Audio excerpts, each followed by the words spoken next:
Hello student, welcome back my channel. Student, previous video में हम BA fourth semester home science का practical file लिख रहे हैं। अगर आप चैनल पे नए हैं तो चैनल को सब्सक्राइब कीजिए, लाइक कीजिए, शेयर कीजिए। और अगर आपने प्रीवियस वीडियो नहीं देखा है तो प्लेलिस्ट में जा कर के फोर्थ सेमेस्टर का सारा वीडियो पढ़ा है तो आप लिख सकते हैं। ठीक है, आज हम प्रैक्टिकल फाइल में एंजिल क्रेज के नियम के विषय में ही आपको आगे बताएंगे। प्रीवियस वीडियो में हमने आपको बताया कि जैसे जैसे व्यक्ति का आय बढ़ता जाता है उसका खर्च भी उससे प्रभावित होता है। जैसे भोजन पे होने वाला व्यय जो होता है, आय बढ़ने के साथ साथ कम हो जाता है। जितना आय बढ़ेगा भोजन पर व्यय कम होगा। ठीक है, भोजन पे व्यय का प्रतिशत कम होता है।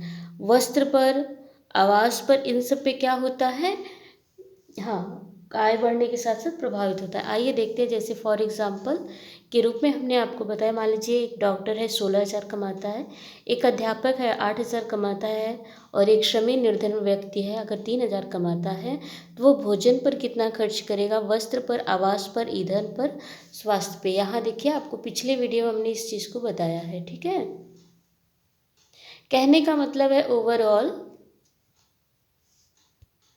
व्यक्ति का जैसे जैसे आय बढ़ेगा वो स्वास्थ्य पर, शिक्षा पर, मनोरंजन पर, इन सब पर किया जाने वाला जो व्यय होता है वो बढ़ता जाता है, और खाने पे व्यय जो है वो घटता जाता है। ठीक है, इस तरह से उनका एंजल क्रीज के अनुसार ये चार्ट बनता है। ठीक है, इसके बाद हमारा प्रयोग संख्या 3 है स्टूडेंट, समय योजना, टाइम प्लान बनाना है। समय योजना क्या है और इसके विषय में कैसे आप टाइम प्लानिंग करेंगे ये देखिएगा। समय मानव जीवन की अमूल्य निधि है। सभी के पास दिन के 24 घंटे होते हैं। कुछ लोग समय का सदुपयोग करके चांद पर पहुंच जाते हैं तो कुछ लोग अपना समय बर्बाद करके खुद को खाने के लिए तरसा देते हैं। पुअर रिचर्ड जी ने कहा है कि क्या तुम जीवन से प्रेम करते हो तो समय को व्यर्थ ही नष्ट मत करो, क्योंकि समय ही तो वह वस्तु है जिससे जीवन का निर्माण हुआ है।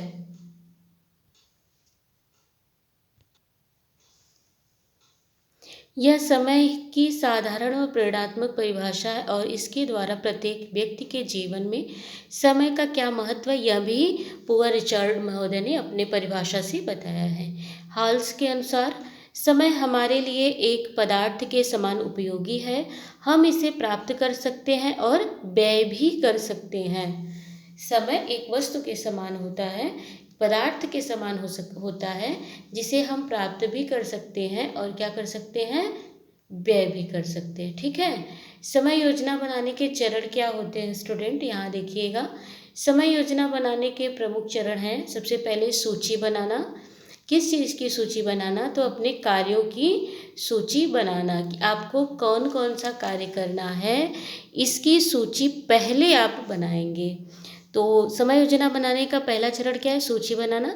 समय योजना बनाने का प्रथम चरण है सभी कार्यों की सूची बनाना। जैसे एक गृहिणी के लिए समय योजना बनानी है तो उसके कार्यों की पहले सूची बनानी पड़ती है। जैसे भोजन बनाना, स्वयं के लिए, बच्चों के कार्य के लिए, बाजार जाने में लगा समय, परिवार के लिए समय, स्वयं का अध्ययन, बच्चों को पढ़ाना। इस तरह से सब में आप क्या करेंगे, एक सूची बनाएंगे कि महिला को क्या क्या कार्य करने हैं। फिर सेकेंड पॉइंट है अनुमानित समय। अब हम जितने भी हमारे टॉपिक थे, जो भी हमने सूची बनाई है उसमें हम देखेंगे कि लगभग लगभग अकॉर्डिंग टू मी कितना समय लग सकता है। तैयार कार्यों की सूची में सभी कामों को में कितना कितना समय लगेगा यह अनुमान लगा करके समय योजना के द्वितीय चरण को कंप्लीट किया जाता है। जैसे यहाँ हमने 8, देखिए यहाँ हमने क्या किया है, टोटल 8 टॉपिक लिखे कि हमको इतना कार्य करना है। क्या, भोजन बनाना है, स्वयं के लिए कार्य करना है, बच्चों के लिए कार्य करना है, बाजार में जाना है, परिवार के लिए समय देना है, स्वयं का अध्ययन करना है, बच्चों को पढ़ाना है, फिर विश्राम है। ठीक है, अब हमको इतने में समय देना है। 4 घंटे हम भोजन बनाएंगे, स्वयं के लिए कार्य हम 2 घंटे करेंगे, बच्चों के लिए कार्य 3 घंटे करेंगे, बाजार जाने में 3 घंटे का समय लगेगा, परिवार के लिए समय 4 घंटा लगेगा, स्वयं का अध्ययन करने में 3 घंटा लगेगा, बच्चों को 2 घंटा पढ़ाया जाएगा और इसे 4 घंटा विश्राम किया जाएगा। तो टोटल 25 घंटे होते हैं। तो क्या एक व्यक्ति के पास 25 घंटे होते हैं? नहीं होते हैं, है ना। तो अब थर्ड पॉइंट क्या होता है, उनको संतुलित करना। तो देखिए कैसे आप संतुलित करेंगे। समय योजना का तीसरा चरण होता है संतुलन बनाना। सभी कार्यों पर हुए अनुमानित समय और वास्तविक समय में संतुलन करना समय योजना का तीसरा चरण होता है। जैसे उपरोक्त उदाहरण में कुछ 25 घंटे लग रहे हैं, जबकि कुल 24 घंटे प्रत्येक व्यक्ति के पास होता है। अब संतुलन करके समय को 24 घंटा करना होता है। यहाँ देखिए भोजन बनाने में जो आप 4 घंटे लगा रहे थे, अब आपको 3 घंटे लगाने हैं। स्वयं का कार्य करने में 2 घंटे, बच्चों के लिए 3 घंटे, बाजार जाने में 3 घंटे, परिवार के लिए 4 घंटे, स्वयं का अध्ययन करने के लिए 3 घंटे, बच्चों को पढ़ाने के लिए 2 घंटे और विश्राम के लिए 4 घंटे आप लगाएंगे। इस तरह से क्या होगा, टोटल लगा कुल समय कितना है, 24 घंटा। यहाँ लास्ट में देखिए विश्राम के लिए कितना घंटा, 4 घंटा। ऊपर भी हमने 4 घंटा लिखा हुआ था, ठीक है, क्योंकि विश्राम वह अवस्था होती है जिसमें व्यक्ति फिर विश्राम करने के बाद वह फिर बिल्कुल फ्रेश होकर के कार्य करने लगता है ना। फिर फोर्थ पॉइंट है क्या, योजना बनाना। समय योजना का चौथा और अंतिम चरण होता है योजना बनाना। सूची बनाकर कार्यों की अनुमान समय प्रत्येक कार्य का लिख लेते हैं। फिर वास्तविक समय से अनुमानित समय का संतुलन करके अंत में स्पष्ट समय योजना बना लिया जाता है। इस तरह से हमारे समय योजना बनाने के ये स्टेप होते हैं, ठीक है। यहाँ और अच्छे से देख लीजिए स्टूडेंट, समय योजना कैसे बनाया जाएगा। एक सामान्य गृहिणी की दैनिक मतलब प्रतिदिन की समय योजना। समय एक साइड लिखा है, दूसरी साइड क्रियाएं। सुबह 6:30 से 7 बजे तक सुबह का नाश्ता तैयार करना, 7 से 7:45 तक सुबह का नाश्ता परोसना, 7:45 से 9 बजे तक टेबल साफ करना, बर्तन धोना, रसोई कार्य करना, दोपहर के खाने की तैयारी करना, दैनिक सफाई करना, बिस्तर उठाना। तो इस तरह से देखिए ये समय योजना है एक दिन की। इस तरह से प्रत्येक दिन का समय योजना बन जाता है, जिससे कि गृहिणी को कार्य करने में आसानी होती है और वो अपने कार्य को सुचारू रूप से कर भी पाती है, ठीक है। इसके बाद आप निष्कर्ष में क्या लिखेंगे।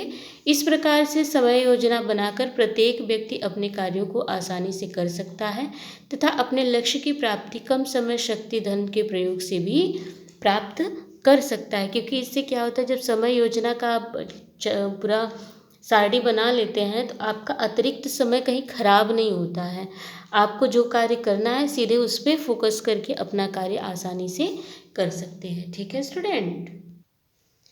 मेरा प्रयोग संख्या 4 है स्टूडेंट। आज का home science BA 4th semester का वो प्रैक्टिकल फाइल हम लिख रहे हैं, जिसमें प्रयोग संख्या 4 है।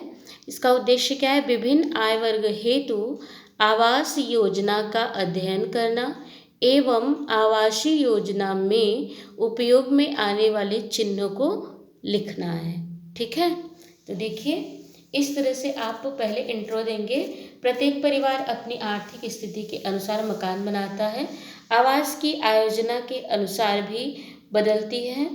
महानगर, नगर, कस्बे, इन तीनों में अलग अलग प्रकार की आयोजनाएं की जाती हैं। एक ही आय समूह इन भिन्न भिन्न स्थानों में भिन्न आय समूह में गिना जाता है। जैसे 3,000 रुपये मासिक पाने वाला परिवार कस्बे में उच्च आय समूह में आ सकता है, जबकि किसी नगर में वह मध्यम की सीमा में आता है और महानगर में निम्न आय समूह का सदस्य रह जाता है। इन तीनों स्थानों में किसी परिवार को आवास के लिए पाने वाले स्थानों में भी अंतर आ जाता है।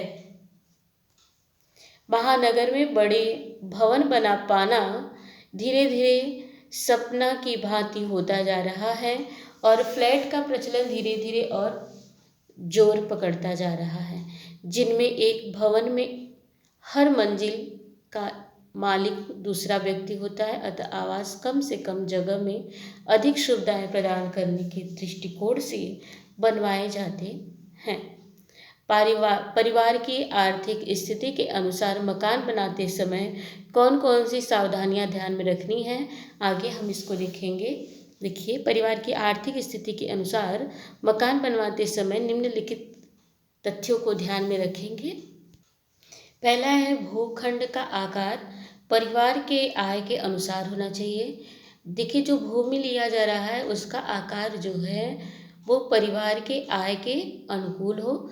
दूसरी बात, भूखंड की स्थिति ऐसे स्थान पर हो जहाँ समान आय वर्ग का बाहुल्य हो। ऐसा होना धन एवं सामाजिक व्यवस्थापन दोनों पर प्रभाव डालता है। ठीक है। तीसरा है भूखंड में कक्षों की संख्या। भूखंड में कक्षों की संख्या आय के अनुसार होती है। उच्च आय वर्ग वाले परिवार 10 या अधिक कक्ष भी बना सकते हैं। मध्यम आय वर्ग 3 से 4, जबकि निम्न आय वर्ग 1 या 2 कमरे बनाने के सामर्थ्य रखते हैं। आधुनिक समय में जगह की और निर्माण की कीमत बढ़ जाने से मध्यम आय वर्ग परिवार भी 2 से 3 कक्ष ही बना पा रहा है। भवन में प्रयोग की जाने वाली सामग्रियां कौन कौन सी होती हैं? तो आप तो जानते ही हैं, भवन में प्रयोग की जाने वाली निर्माण सामग्री भी परिवार की आय के अनुसार होता है। एक उच्च आय वर्ग वाला परिवार सभी दीवारों पर आरसीसी का प्रयोग कर सकता है, जबकि निम्न आय वर्ग परिवार अधिक चूना गारा कम सीमेंट निम्न आय वर्ग वाला परिवार अधिक चूना गारा कम सीमेंट का प्रयोग भवन निर्माण में करता है। मध्यम आय वर्ग परिवार दोनों प्रकार के निर्माण सामग्रियों की आवश्यकता अनुसार प्रयोग करता है। देखिए, जो भवन निर्माण के लिए सामग्री यूज की जाती है, व्यक्ति अपने इनकम के अनुसार खर्च करता है ना। जिसके पास धन है वो क्या करता है, कॉलम डाल देता है, मतलब बीम पे बनाता है मकान, है ना। और जिसके पास नहीं होता है वो कम खर्च में भी बनाने का प्रयास करता है। ठीक है। भवन में सज्जा भी आर्थिक स्थिति के अनुरूप ही की जानी चाहिए। लकड़ी, टीन, शीशम, आम अपनी सामर्थ्य के अनुसार प्रयोग में लाई जाती है। फर्श के लिए संगमरमर, चिप्स, सीमेंट, ईंट सभी निर्माण कीमत पर अलग अलग प्रभाव डालते हैं। टाइल्स का प्रयोग भवन की ऊपरी सज्जा सभी भिन्न भिन्न आय समूह की अलग अलग होनी चाहिए। रिक्त स्थान भवन में आय के अनुसार ही खुला रिक्त स्थान छोड़ने का प्रावधान रखा जाता है। कोई उच्च आय समूह वाला परिवार भवन के चारों ओर बगीचा आदि के लिए स्थान छोड़ता है। मध्यम वर्ग केवल उतना स्थान छोड़ता है जितनी आवश्यक होती है, जैसे 10 से 12 फीट बाहर की ओर, 5 से 7 फीट गैलरी के लिए छोटा या मध्यम आंगन आदि। जबकि निम्न आय वर्ग वाला परिवार जमीन का खाली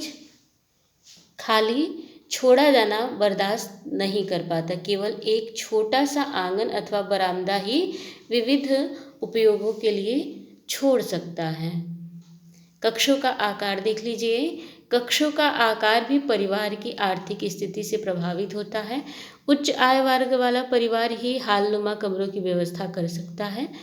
छत की ऊंचाई भी भवन में व्यय को प्रभावित करती है। उच्च आय वर्ग वाले परिवार ऊंचे पटाव करा सकता है, जबकि निम्न आय वर्ग में यह पटाव 7 फीट से अधिक नहीं होते हैं। उच्च आय वाले परिवार कलात्मक छतें भी बना सकते हैं। वे भवन की भव्यता बढ़ाते हैं। जो सीलिंग पे डिज़ाइन की जाती है उसकी बात की जा रही है। ठीक है। तो जिनके पास धन होता है वो तो सीलिंग पे भी डिज़ाइन करा लेते हैं, है ना। जिनके पास नहीं होता है वो किसी तरह से छत ढलवा ले, इतना ही बहुत होता है उनके लिए। खिड़की दरवाज़ों की संख्या, तो दरवाजे खिड़कियों की संख्या भी विभिन्न आय वर्ग के भवनों में भिन्न भिन्न होती है। अधिक दरवाजे, बड़ी बड़ी खिड़कियां उच्च आय वाला परिवार ही अपने भवनों में बना सकता है। निम्न आय वाले मकानों में आवश्यकता अनुसार खिड़की और दरवाजों की संख्या होती है। एक कमरे में एक खिड़की व एक दरवाज़ा ही दिया जाता है। अलमारियों की भी यही स्थिति है। जितनी अधिक अलमारियां होती हैं उतना ही अधिक व्यय होगा। उच्च आय वाले भवनों में लगभग हर कक्ष में बड़ी बड़ी लकड़ी की अलमारी दी जाती है। रसोई, अध्ययन कक्ष, खाने के कमरे में लगभग पूरी एक दीवार पर दी जाती है, क्योंकि ये संग्रह का कार्य करती है। स्नानागार एवं शौचालय भी आय वर्गों द्वारा प्रभावित होता है। उच्च आय वाले भवनों में 4 से 5 फीट या इससे भी अधिक स्नानागार एवं शौचालय हो सकते हैं। विशेष रूप से प्रत्येक शयन कक्ष से संलग्न अतिथि कक्ष से संलग्न आधुनिक सुविधाओं से युक्त होता है। निम्न आय वर्ग से संबंधित मकानों में शौचालय पुराने पारंपरिक तरीकों वाले होते हैं। इनमें नित्य गंदगी उठाने की व्यवस्था होने के कारण ये घर के पीछे के भाग में होते हैं। निम्न आय वर्ग के मकानों में प्रायः शौचालय एवं स्नानागारों का न होना भी देखा जाता है। वहाँ परिवार के सदस्य खेतों में अथवा सार्वजनिक शौचालय का भी प्रयोग करते हैं। फिर देखिए स्टूडेंट, आय के अनुसार मकान में कक्षों की स्थिति। निम्न आय वर्ग में क्या क्या होता है? रहने का कमरा, रसोई घर, स्नानागार, शौचालय, आवश्यकता अनुसार बरामदा या आंगन। मध्यम आय वर्ग में क्या होता है? बैठक कक्ष होता है, शयन कक्ष होता है, खाने का कमरा, रसोई घर, स्नानागार, भंडारगृह, बरामदा और आंगन होता है। जबकि उच्च आय वर्ग के व्यक्ति के पास बैठक कक्ष, खाने का कमरा, रसोई घर, शयन कक्ष, अतिथि कक्ष, अध्ययन कक्ष, ऑफिस, शिशुशाला, मनोरंजन कक्ष, स्नानागार, हर कक्ष के साथ नौकर का कमरा और गैरेज जहाँ गाड़ी खड़ी होती है। ठीक है। इसके बाद हम देख रहे हैं गृह शिल्प में प्रयोग होने वाली चिन्ह। कौन कौन सा चिन्ह प्रयोग होता है? एक दरवाजे का चिन्ह है, एक साइड जो दरवाज़ा खुलने वाला होता है उसका ये आपका चिन्ह है। ठीक है। दोनों ओर खुलने वाले दरवाजे का चिन्ह ये है। एक ओर खुलने वाला द्विदरवाजा, द्विदरवाजा मतलब एक ही दरवाजा, दो दरवाजा लगा होता है और जो एक ही ओर खुलता है उसका ये सिंबल है। इस तरह से आप देख लीजिए। खिसकने वाले दरवाज़ा स्लाइडिंग जो होती है उसका है। चारों ओर घूमने वाला दरवाज़ा खिड़की का ये सिंबल है। रोशनदान का सिंबल, विभाजन रेखा का सिंबल, अलमारी का सिंबल। ठीक है। इस तरह से आप देख लीजिए, लिख लीजिएगा। ठीक। कोने का वॉश बेसिन जो होता है उसका ये फव्वारे का है। क्लियर? तो इस तरह से आज हमारा 4th प्रैक्टिकल कंप्लीट होता है स्टूडेंट। नेक्स्ट वीडियो में हम 5th प्रैक्टिकल देखेंगे। अगर आप चैनल पे नए हैं तो चैनल को सब्सक्राइब कीजिए, लाइक कीजिए, शेयर कीजिए। Thank you for watching my video.